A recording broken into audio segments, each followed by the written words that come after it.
I pray the Lord speaks to us. We have spoken so many things. It's now time for God to speak. And may his name alone be glorified. We have been through a similar experience, but uniquely. So let no one lie to you when they come to greet you that, Ezra, I understand what you're going through. No one understands what you're going through. No one. Only Christ feels the deepest agony that lies in the heart of our bones. Only Christ. And that is the man I bring to you. The rest will just tell you, oh, I understand. I also lost my wife. Circumstances are different. And how we relate is different. Only God understands what we are going through. In the few years I've lived in this world and the robust experience I have, there are moments of adversity. I'm yet to come across one human being that has gone through what Job in the Bible went through. I haven't seen any yet. So when we speak of Job, I seek to answer the question, can we find wholeness in brokenness? Proverbs 24 verse 10 says, if you faint in the day of adversity, your strength is small. That moments of adversity, nyakati za shida, are unavoidable, inevitable. They must come, you like it or not, because the Lord has warned us beforehand that in this world you shall see trouble, but be of good cheer, because I have overcome the world. So we will die. Things will happen. They are beyond our control. But the Lord is teaching us in his word that if you faint, ukikosa nguvu wakati wa shida, basi inamaanisha hauna nguvu. So we can never measure the strength of a person in good times. Never. You can never measure the loyalty of a person in good times. These things are only measured in times of adversity. Wakati wa shida ndio tutajua hii imani umekuwa ukizungumzia. Mimi niko na imani. Hiyo imani umekuwa ukizungumzia ni imani iko kweli ama ni mdomo tu?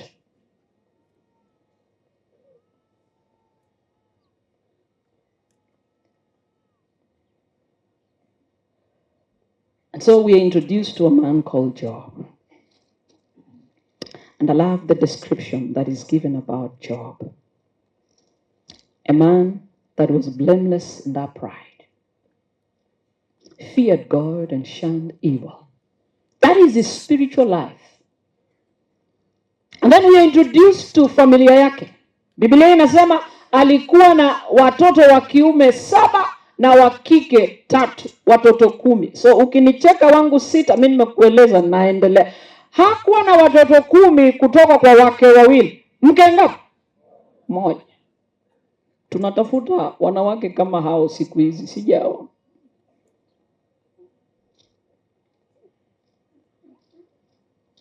So that is the family life of Job.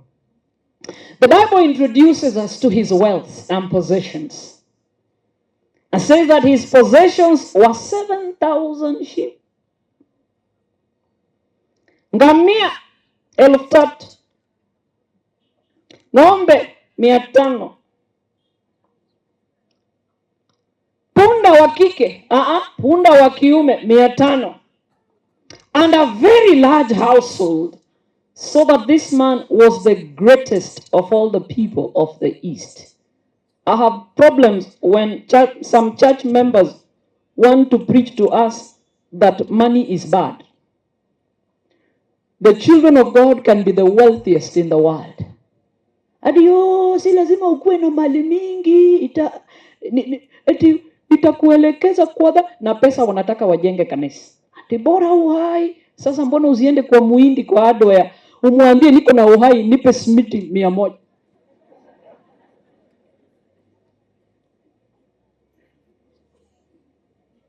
What I know is the love of money is what is bad. But money in itself is good.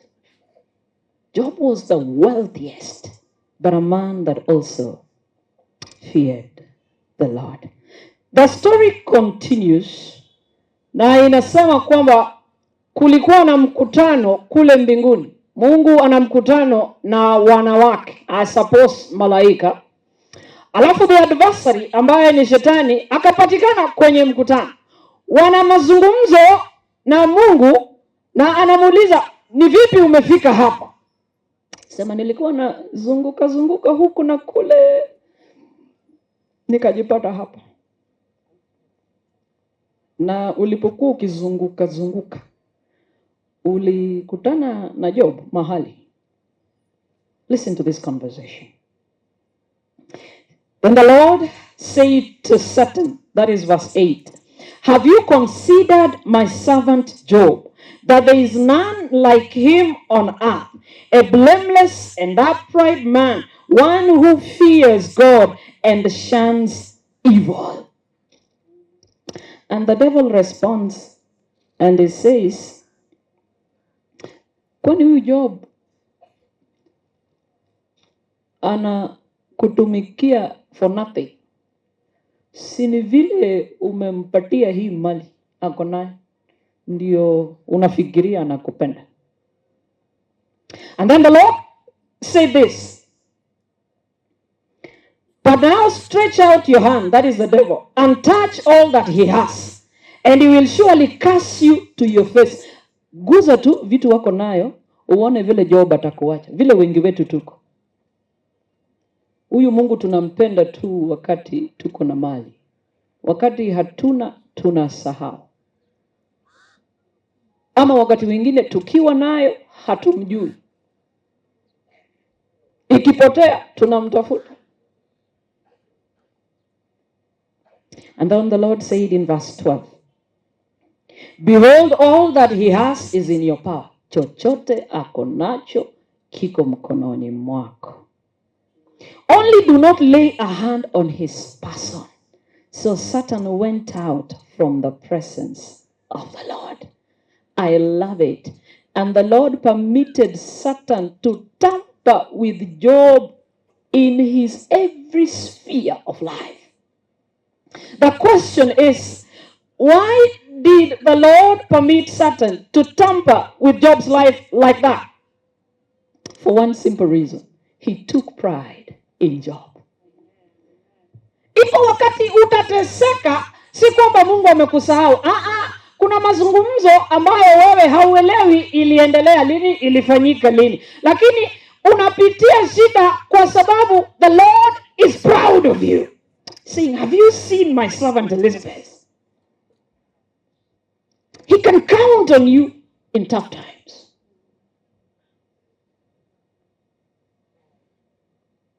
And when the devil began to wreck the life of Job, he lost everything successively. Iko wale wanasema nilipoteza mke wangu mwezi wa 3, alafu mwezi wa 6 nikapoteza mwana wangu. Job alipoteza kila kitu kwa siku ngapi? Moja. Biblia inasema, and while he was speaking, people reporting what have happened, and while he was speaking, this and this happened, and while he was speaking, this and this happened. Within a day, he lost his wealth, he lost his children. One day like this. Watoto 10 siku ngapi? Moja. Na mali pia imefanya nini? Amen. And then I love what Job said in verse 21. He said, naked I came from my mother's womb, and naked shall I return there. You own nothing in this world. and you cannot hold on to anything. Not even your family when you lose them.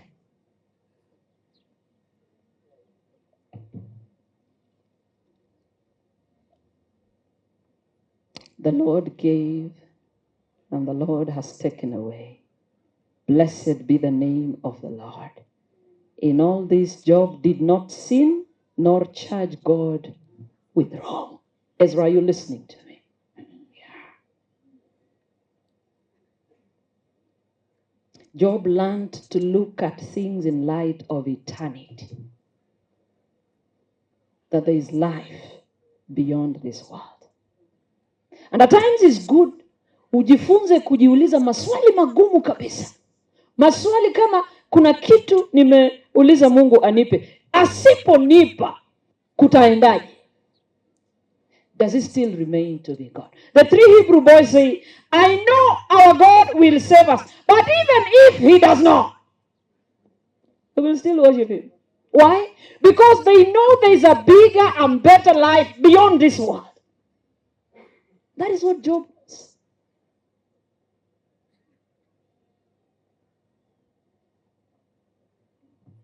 I'm almost done with the sermon. Can we experience wholeness in brokenness, particularly when you are going through spousal loss at a very tender age?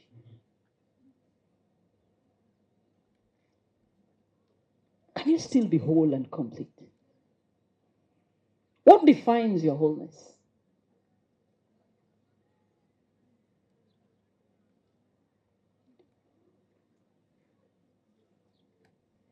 I can tell. Up here, up here is some hierarchy in Job's life. There is his wealth, and then there is his children, okay? And then we have his status because he was a wealthy man. And then down here we have his health. And I love it when the devil went back for a discussion with the devil that no, I think you've not touched his skin, and was permitted to cause an infirmity on Job. But even in his infirmity, akiwa mgonjwa, a second time that the devil is attacking, in his infirmity, still Job praises the Lord. So what happens? Hapa juu kuna mali yake. Hapa kuna watoto wake, status yake, afya yake. Okay? Sijui mali bibi alikuwa, sababu bibi ya Job alikuwa kurutu. Alafu chini kabisa hapa, his foundation is God himself. And then Job says, you can take away my wealth. I'm not shaken. And the wealth goes. Unaweza chukua watoto wangu 10 na siku moja. Hiyo bado haitanishtua. Beba mpaka status yangu. Najulikana ulimwengu mzima as the richest. I learned the other day that we have trillionaires, we have billionaires, we have millionaires, and then there's this other rank of wananionaire, and then we have ananionaire.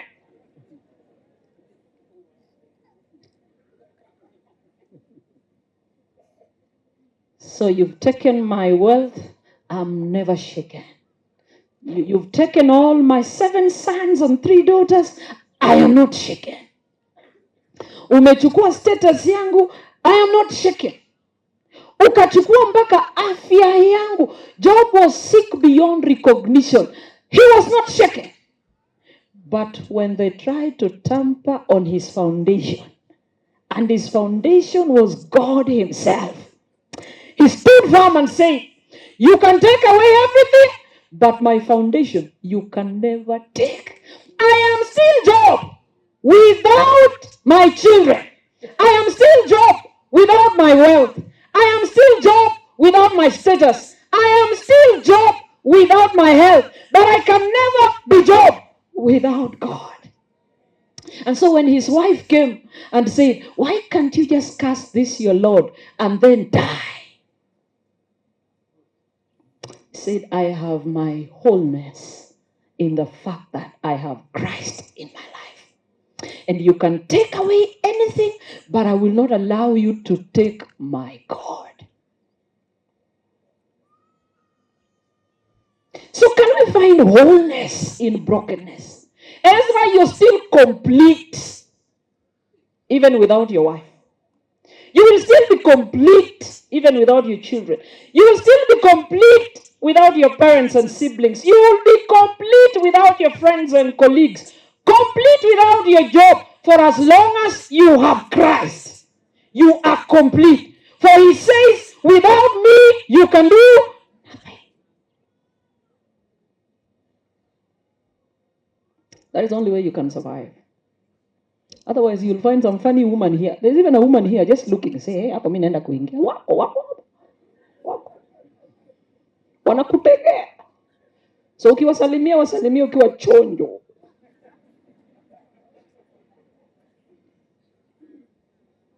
Watakusumbulia watoto sana.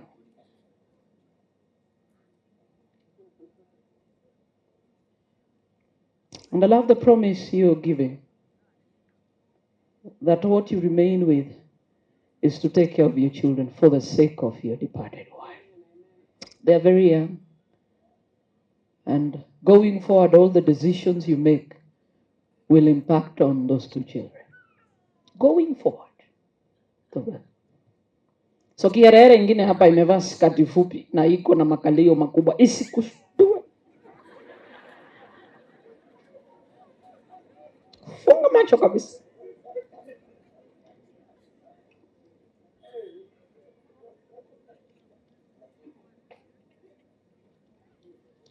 Did I lose my piece of paper? Did I lose it? Yeah. Hiyo kama imeenda kinipepo wamechukua. I've seen it. Listen to me carefully.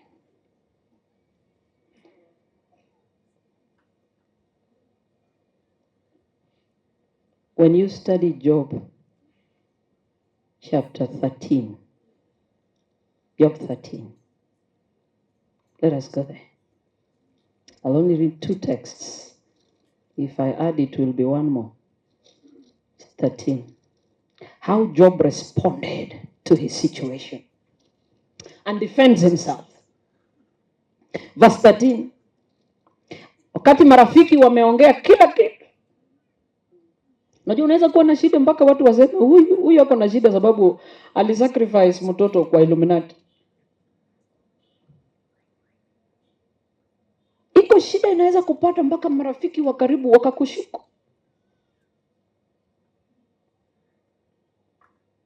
Sasa Ayubu ana majibu yake. Anasema hivi, mstari wa 13. Anasema hold your peace with me and let me speak. Who has that? Job chapter 13. What does it say? Yes. That is what I wanted. Inwe kira Montige nkwane. Tiga nkwane buna Ayubu. Na kende gionsi kebo chia konyore. Tiga kenyore. Hey. Thank you, Pastor. Keep quiet. You've made a lot of noise. Shut up. I want to speak to you.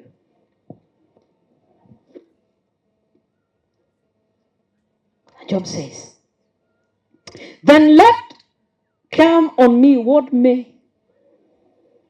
Come. Chochote kinanifanyikia, wacha kifanyike. Hata nikipoteza ni wacha ipotee. You have no business giving your opinion in my life. And then he says, why do I take my flesh in my teeth and put my life in my hands? Why should I get worried for the simple fact that I have lost my wealth, I have lost my children, I have lost my health, I have lost my status, I've even lost my wife. Why should I bother?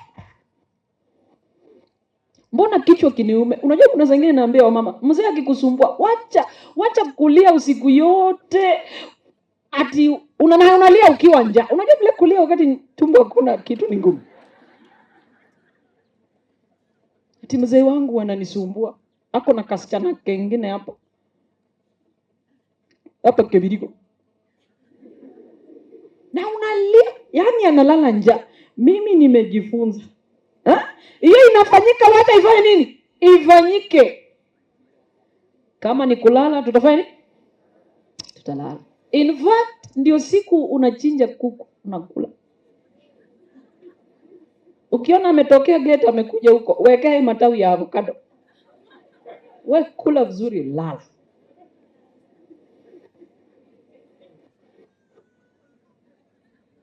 Kula, lala.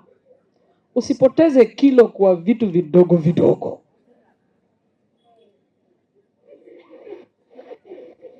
Kimbie kwa mama yako, ukimbie kwa nyanya yako, ukimbie. Joto anasema hiyo inafanyika, wacha ifanye nini? Fanyike. Sitasumbua akili yangu. Wacha ifanyike. Where does he get the courage? In verse 15 he says, though he slay me, yet I will trust him. Praise the Lord. Yes. Kama Mungu ameruhusu ifanyike, sitamshuku, nitaendelea kufanya nini? Kumwamini. Is God of the mountain, God of the valley. Still remains to be God in good times and bad times. God of the day, the God of the night. Whatever he has permitted to happen in my life, though he slay me, yet will I trust him. Job knows his God. Even so, I will defend my own ways before him. I'm finishing chapter 19. Chapter 19. Go with me to chapter 19. He says this, for I know that my Redeemer does what? Lives. There are moments I've gone through tough times until one time my sister-in-law told me, Eliza, unatoanga wapi nguvu? I told my sister-in-law, siku nitaona tu kwa TV breaking news, Mungu amekufa, ndashtuka. Because before God dies, but for as long as my Redeemer liveth, life is still beautiful.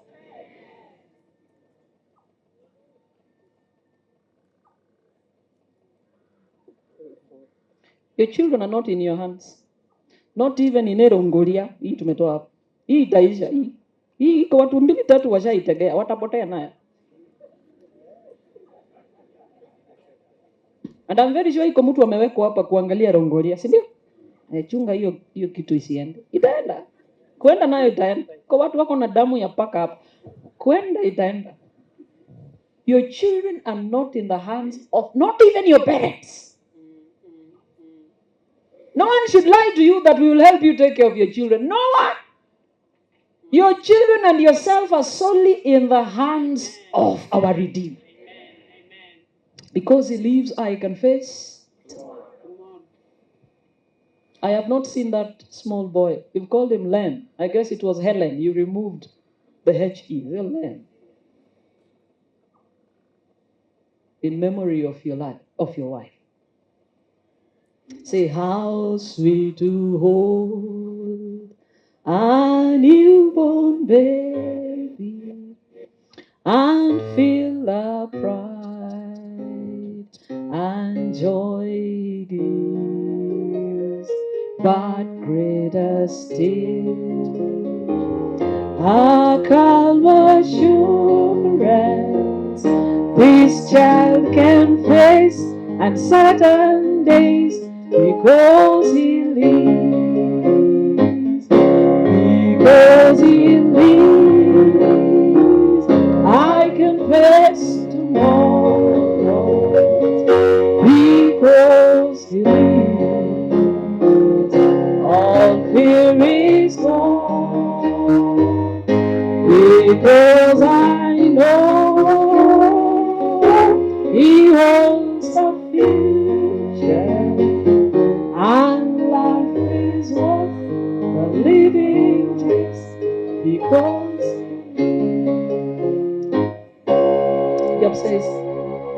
know my Redeemer liveth, and life is worth, not because your spouse lives, not because your children live. Haven't we raised children and they've forgotten their parents? Kwanza ukipata mtoto mvulana akaoa bibi kiherehere, akafita ile town hapa Gusii, hata si Nairobi, ni town hapa tu Kisii, hapa. Usione mtoto wako ulichoma matafari ukapeleka shule, ukauza ndizi na miwa hapa Keumbu hapa. Unakimbia ukifuata mabasi. Kijana ameenda shule, amemaliza, amepata kazi, akapata msichana, akamtoa kwako. Una nyumba. Let me tell you, our parents don't live large because they want it. They sacrificed their investment to make you somebody. So when I see a woman pull a son from his mother, I tell you, you're married to the ex-wife of the devil.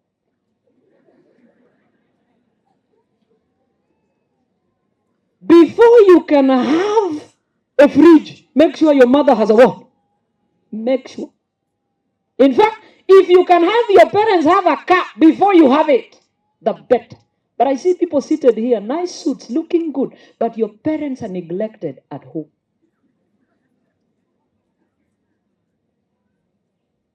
Hadi sababu kama mafulani kama kuwekea kababa. Amekuwekea kababa, watu wa kwao wakikuja, you're very bright. Kababa amekuwekea watu wa kwenu, wakikuja unaenda nyaro yake tano.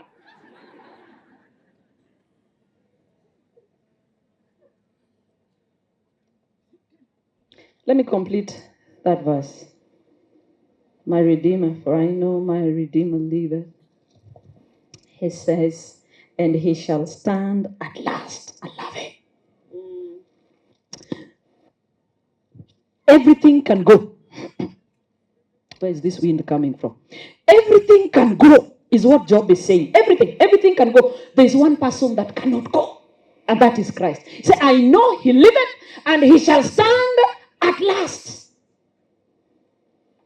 At the end of every battle, my Redeemer is the one that remains. And he says, and after my skin is destroyed, I could be looking bad today. Have you ever been frustrated until your colleagues tell you your face is rough? You are losing weight. And you see, you cannot open up and tell them what is happening because you are the girl in the office. Sasa imekupata. So Job is saying, and after my skin is destroyed, this one I know.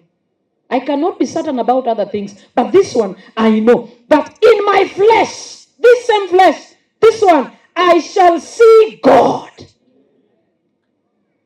whom I shall see for myself. Mtu atanionea. Mwishowe tutabaki na Mungu. Na katika hii mwili yangu hii nitamuona. Hakuna mtu atanionea. Nitamuona mimi mwenyewe. And my eyes shall behold and not another, how my heart yearns within me. Job is ready that I've lost everything, but I can never lose God. But even when I lose myself, I know in the end, I will meet the Redeemer when he comes. I will. So mtu asikuringie sana ni kama mbeba maisha yako hapa. Hakuna mwanadamu mbeba maisha ya mtu hapa. Hakuna. Hata si bibi yako, hata si bwana yako.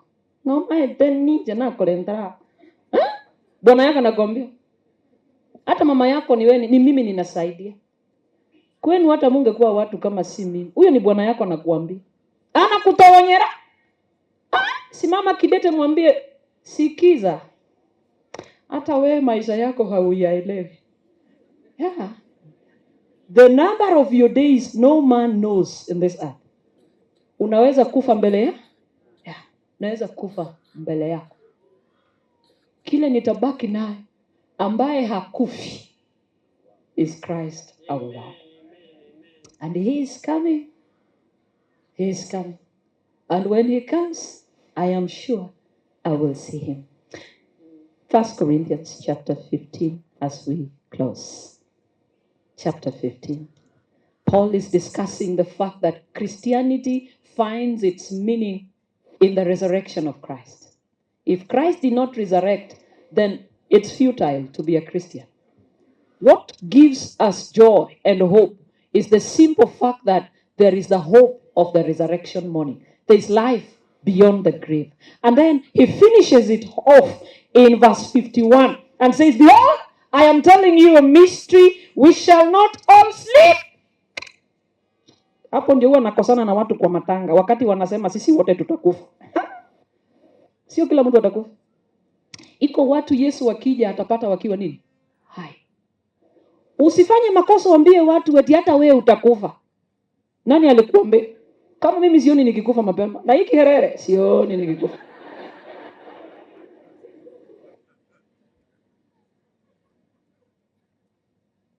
Hayo sio mafundisho ya Biblia. Biblia inasema sio kila mtu atafanya nini? Wewe kama unataka kwenda mapema wewe enda tu. Not everyone will die.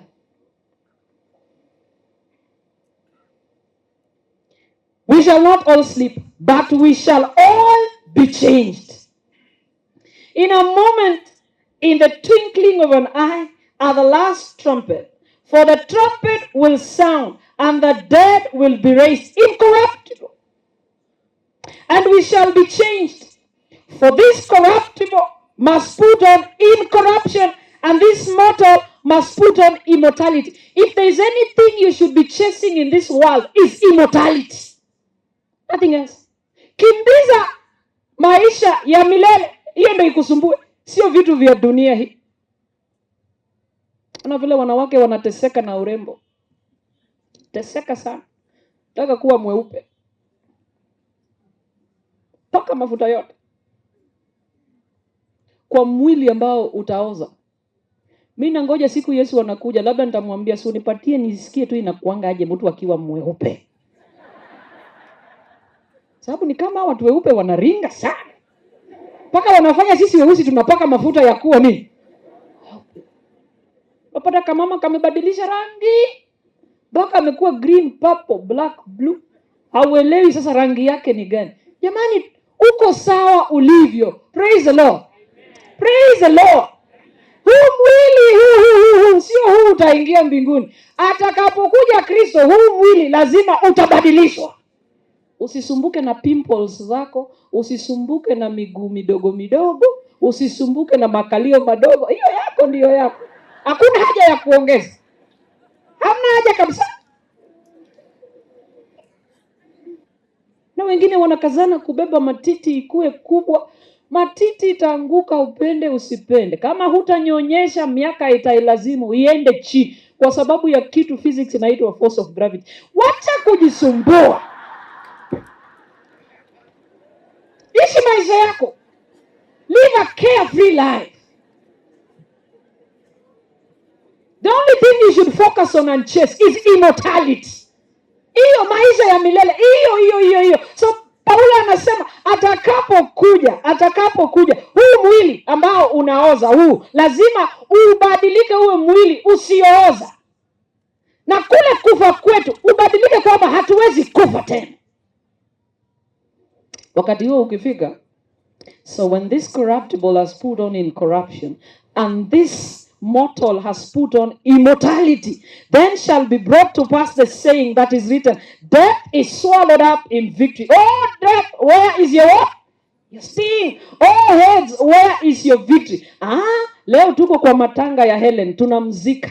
Kesho sijui itakuwa kwa nani. Tutazika watu, tutazidi kuzika watu. Usipokufa leo, utazidi kwenda matanga. Lakini iko matanga moja mimi ninangoja. Matanga ya mtu anaitwa kifo. Siku yake pia inakuja. Iko siku tutakaa hivi tukizika kifo. Iko siku inakuja. Tutakaa hivi na hakuna mtu atalia hiyo siku. Unaona vile watu wanalia hapa? Wengine wanalia ukweli, wengine wanalia uongo. Hapa.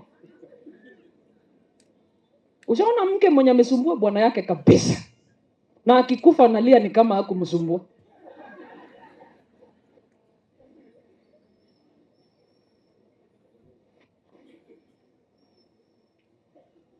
Kijaluo wanalia ikuodo wianango chako kekanye ngaingo chakera. Hapo tu pale uliwajua ni unafanyia nini? Naanzia.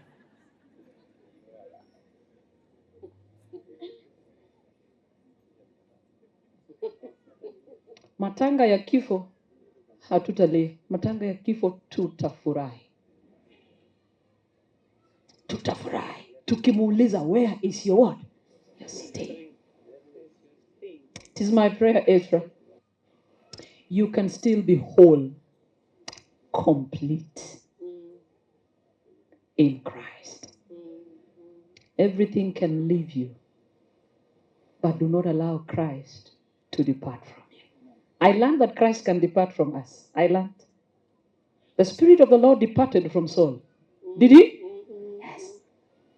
When they went to war with the Philistine, and they brought in the ark to the battlefield, and the Philistine came and took it to the temple of the God. And that day Israel lost the battle. And the wife of Phinehas cried as he was giving birth to a child and said, Ichabod, the glory has done what? Watoto wa Mungu anaweza akakuacha. Usiache Mungu akuache. Job alisema, sikiza, naambia bibi yake, sikiza. Unataka niachane na huyu Mungu wangu? Wewe unaweza enda. Wewe unaweza enda. Unajua walielewa nyakati zile kwamba the Bible says that a wife is still what?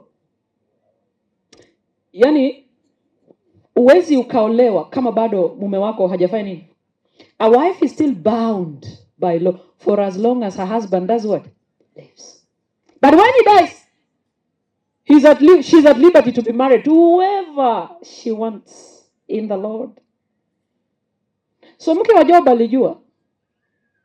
Na kaona Bwana amechakaa kupita kiasi. Na alikuwa maombi yake ya kufe raka ndiye afanye nini? Aole. Ambia si umtusi huyu jamaa ukufe sababu unanichelewesha. Kuna mtu anafaa kufanya nini? Kunioa. Napenda Mungu wangu sana. Usiwache mke wako kwa sababu ana tabia mbaya. Baadaye anapombariki Job, akampa tena watoto 10. Biblia inasema warembo kupindukia. Ukienda nchi gani unatafuta urembo na handsomeness, utapata. Utaipata tu kwa nyumba ya nani? Ya Job. Walizaa na mama nyingine? Walizaa na ile Kierere. Ile Kierere ilirudi. So usiwe bibi nyingine eti huko hii nyingine inakaa mbaya. Hapana, hii tu, hii baki na. Ni baraka itakuja, ina wakati wake. Ina wakati wake. So he tells his wife, and I think I sign out from there. He tells his wife, when the wife tells him to give up and die, he tells his wife, verse 9, chapter 2, then his wife said to him, do you still hold fast to your integrity? Curse God and die. But he said to her, you speak as one of the foolish women speaks. Shall we indeed accept good from God? And shall we not accept adversity? In all this Job did not sin with his lips. Ezra, that is what I leave you. In bad times, we still accept God. In good times, let us accept the Lord. Let us accept that this is the will of God. For the will of God is perfect. Going forward, your tomorrow is uncertain. It is not in your hands. Going forward, your tomorrow is in God's hands. The arm that steers the universe. May the Lord bless us in Jesus' holy name. Father God, we glorify you. That we can lose everything, but we are still whole when you are with us. May we not lose you for chasing the things of this world. May we be able to look at life in light of eternity. We thank you for this privilege we have had to celebrate the life of Helen. And as we speak here, she hears nothing because she has closed her chapter. Us that remain, I pray, when our time comes to sleep, we will sleep in you. Because we'll be sure when you come in the clouds of the sky, this which is corruptible will put on incorruption. This which is mortal will put on immortality. Ready to reign with you eternally. Thank you for taking captive of this meeting. And thank you for holding the reins for us. Forever may your name be glorified, is our prayer in Jesus' name. Amen.